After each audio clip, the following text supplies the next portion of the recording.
It's news time. Information is power. Be current. The news headline. Be fair in assessing my government, Buhari tells Nigerians. President Muhammadu Buhari has asked Nigerians to assess him on the campaign promises he made ahead of the 2015 elections and assured that his administration was determined to hand over a better Nigerian than the other they inherited.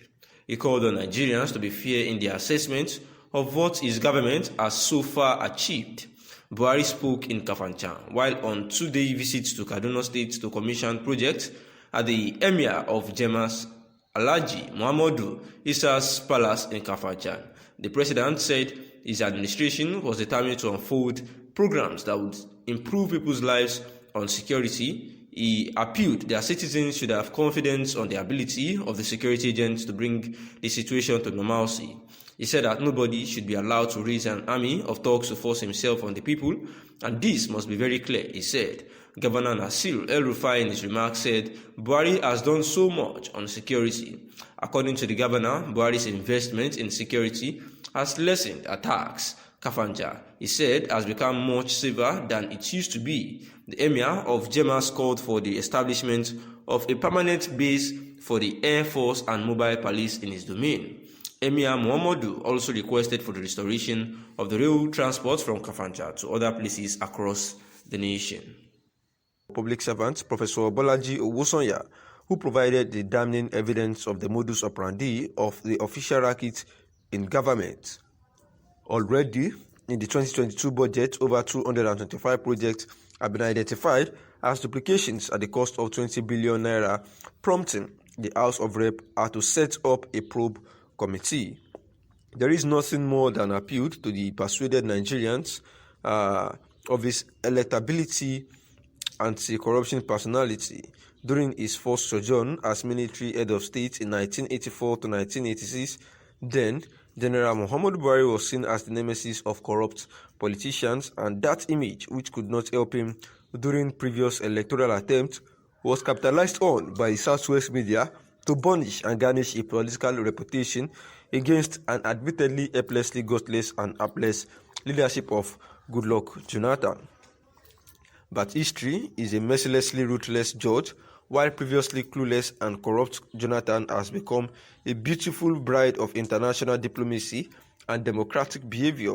The anti-corruption warrior is now mired in a government that, by its own reckoning, has become the most inept and corrupt in our history. To be fair, the president did not promise much in the electioneering campaigns in both elections. Throughout the campaigns, his mantra, repeated like a broken record, was fighting corruption, insurgency, and improving the economy. His performance on all three counts is suspect, dubious, and undistinguished. Most people would even declare him a failure. By its own admission, even the government does not point to any of them as its main achievement, which is curious. To it, their greatest achievement is building infrastructure, which was a kind of an afterthought, as it never featured in its 2015 election campaigns. The curiosity is, how could one major in a subject on which he was not tested in an examination? On his greatest failure, agreement will be as difficult to reach. Insecurity has become a major menace in the country, and no part of his nation is spared. But because that is not his greatest failure, nor is the crumbling economy, which he was never given a chance in the first place. It has never been this bad since the war, and although President Muhammadu Buhari was elected to deal with the problem of insurgency in the northeast, his regime was added the nefarious activities of herdsmen and now bandits, who have not only made life brutally short and unbearable for most rural communities, especially farmers who have abandoned their farms, which has led to the threat of food scarcity and hunger in the country.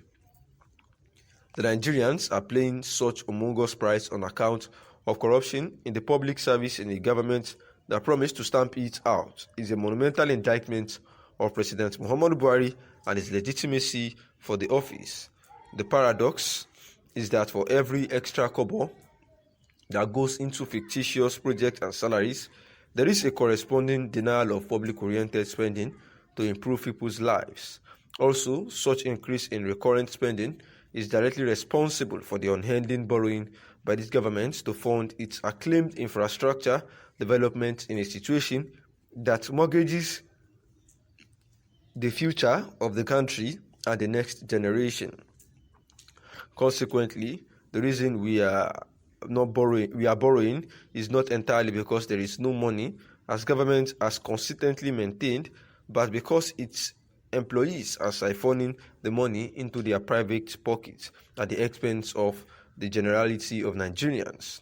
The obvious implication of this development is that the current anti-corruption strategy is defective and inappropriate, thinking that the main culprits in corruption are the political office holders. This view featured heavily in Buhari's approach in dealing with members of the Second Republic political class. But it is simply untenable because the political class does not have accounting powers, which belongs to the career civil servants. So it is financially impossible for the politicians to steal money from government coffers without the active involvement and collusion of the bureaucrats themselves. Also, for a minister or commissioner to steal a dime, the bureaucrat must be involved. Entire budgets of the country through the manners of expenditure. They also prepare the budget. Therefore, we have to revise and change the approach and train searchlight more on the public servants to actually get to the root of the matter.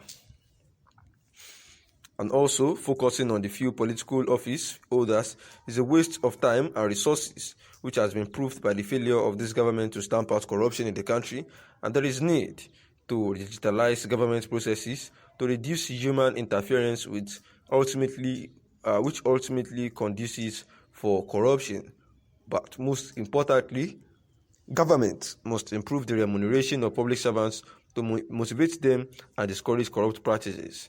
However, it is necessary to properly determine the right workforce in the country. And this evidence from the COVID-19 measures, which has kept level 1 to level 13 workers, constituting over 85% of the personnel at home for over a year, and shows that most of them are not really needed.